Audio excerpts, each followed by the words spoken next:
izin Mas Refki kita mulai saja nggih. Monggo. Dengan apa yang ada lah kan. Ya. Nah, malam ini kita mulai TDA Business Club ini dengan sharing pertama. Yang mengisi hari ini adalah Mas Refki Riantori. Jadi saya kenal Mas Refki ini ya baru di Mukernas. Entah kenapa saya merasa klik ya, kita ngobrol berapa jam itu, mungkin 3 jaman ada. Mas Refki ini pengusaha banyak di bidang kesehatan, jadi bisa nanti kita ambil ilmunya. Beliau pemilik rumah sakit bersalin, sekaligus mungkin pengelola, kemudian punya pedagang besar farmasi, punya perusahaan distribusi alat kesehatan dan bahan habis pakai medis, kayaknya terlibat juga di Stikes, jadi lengkap itu. Kalau ibarat kata ini monopoli dalam skala kecil di Padang. Saya pernah ke Padang, tapi waktu itu belum kenal Mas Refki. Jadi kalau waktu itu kenal Mas Refki, saya akan lihat seberapa kuat monopolinya di Padang.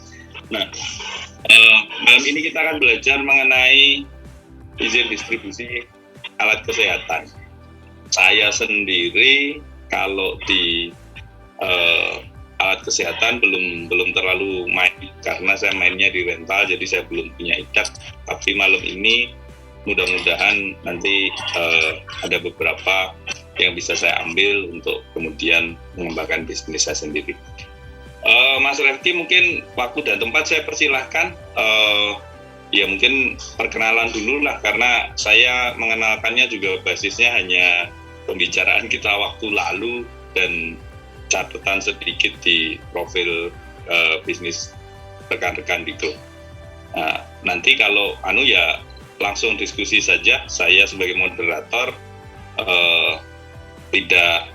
malam ini tidak formal, jadi tidak kemudian saya buka 2-3 pertanyaan. Jadi kalau ada pertanyaan ya langsung saja atau bisa via chat. Silakan Mas Refki, langsung saja. Oke, siap. Makasih banyak Mas Nanto. Suaraku kedengeran ya Mas? Jelas ya. Assalamualaikum warahmatullahi wabarakatuh. Teman-teman selamat malam. Waalaikumsalam. Kenal.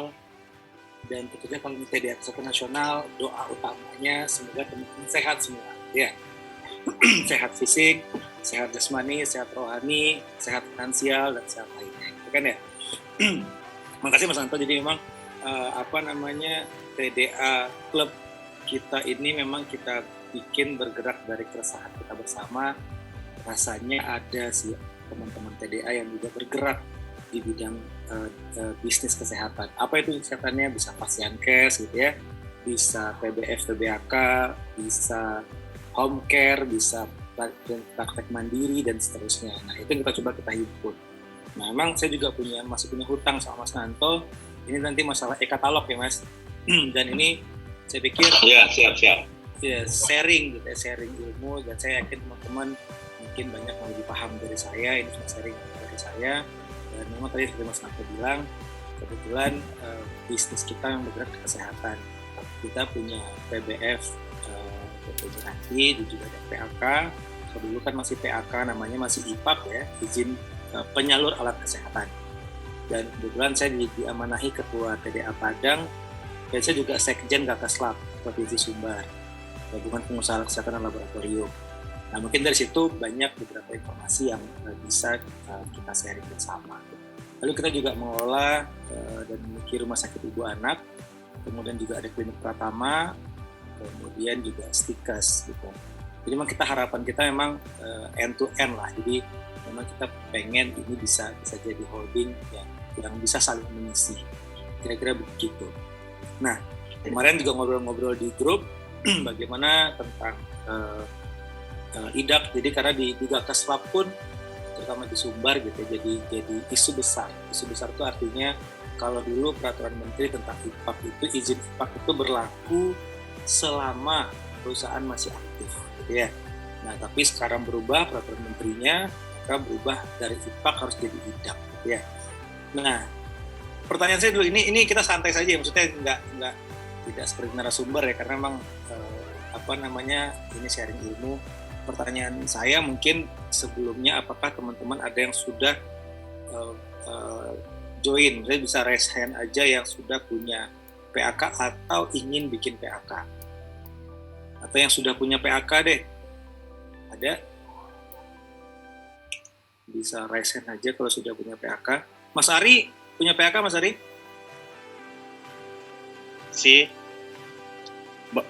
Baru mau niat. Oke, baru mau niat. It's okay. Iya. Ada. Saya juga baru niat ini.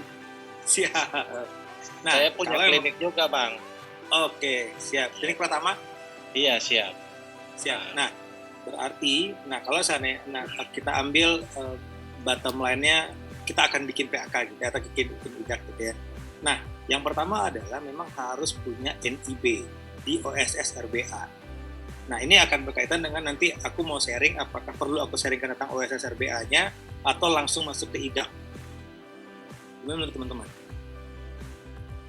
Karena proses ini memang berjalannya. Saya rasa sih OSS kalau punya perasaan pasti ada ini, Bang. Ya, berarti kita skip aja OSS-nya ya. Iya. Iya, kalau OSS saya rasa bisa di skip Mas Rifki karena pertama teknisnya banyak sekali, terus kedua rata-rata mungkin sudah pernah juga kalau bikin perusahaan itu. Saya sepakat. Betul, fokus di IDAK saja. Kita fokus di IDAK saja ya. Berarti saya akan share. Kelihatan nggak, Mas? Kelihatan ya. Nah, ini yang dari kemarin pun kita melakukan. Terus terang, kalau di kami di Sumatera Barat belum ada yang IDAK. Ini lagi proses semua. Kenapa belum ada yang IDAK? Karena izin PAK-nya masih berlaku, dan yang kedua masalah CDAKB, sertifikasi cara distribusi alat kesehatan benar. Dan mungkin di beberapa tempat juga saya yakin, terutama di daerah, belum banyak yang CDAKB. Yang CDAKB rata-rata adalah perusahaan alkes besar, atau perusahaan alkes nasional, atau perusahaan distribusi nasional, seperti Sabta Saritama, atau AAM, Pentavalen, gitu ya. Nah, itu biasanya sudah. Nah, tapi nanti di lapangannya atau di cabangnya itu mungkin belum, atau mungkin sudah, gitu ya. Nah, kita harus tahu dulu pertama persyaratan untuk membuat IDAK atau izin distribusi alat kesehatan, ya. Pertama itu administrasi umum, ya. Aku coba pakai yang ya.